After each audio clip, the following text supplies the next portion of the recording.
Merci. La parole est à Monsieur Thierry Benoît.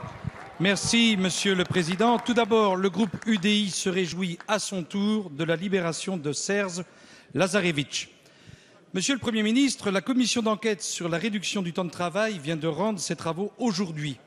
Pour le groupe UDI qui avait proposé sa création, il s'agissait d'évaluer les effets positifs comme négatifs de la réduction du temps de travail, de formuler des propositions afin de mieux concilier performance économique, cohésion sociale et épanouissement personnel. Aujourd'hui, les Français attendent des responsables politiques un discours de vérité sur un sujet aussi important. Tout le contraire des hésitations et déclarations contradictoires qui semblent traverser la majorité.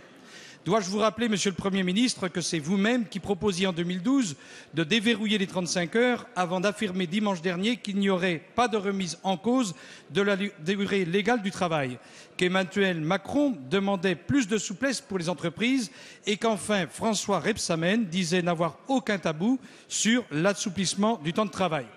Aussi, ma question est simple. Le gouvernement soutient-il le statu quo ?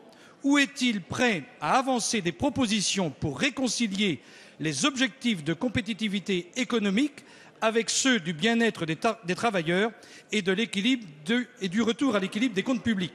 Face aux nombreuses inégalités qui persistent aujourd'hui, notamment entre les statuts de droit public et de droit privé, nous devons repenser la durée du temps de travail dans sa globalité tout au long de la vie.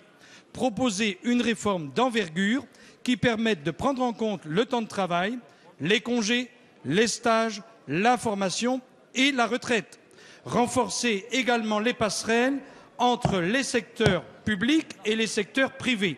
Les Français, Monsieur le Premier ministre, sont prêts à faire évoluer le consensus autour du temps de travail. Merci, Monsieur Benoît. La parole est à Monsieur le ministre François Rebsamen. Ça marche pas.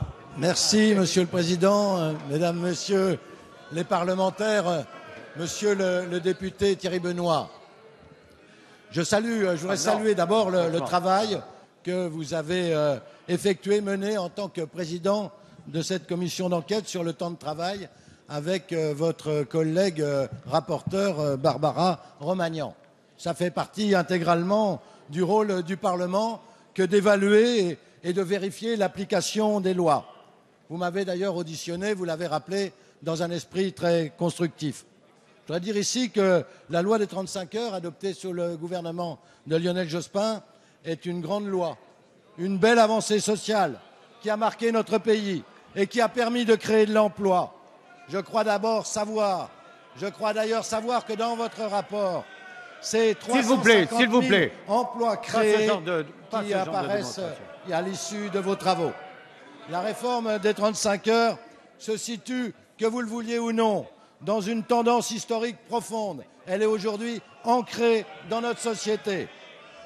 La remise en cause des 35 heures, c'est seulement un propos de tribune que la droite n'a pas traduit en actes de 2002 à 2012. C'est très loin de la réalité du vécu des travailleurs et des salariés des entreprises.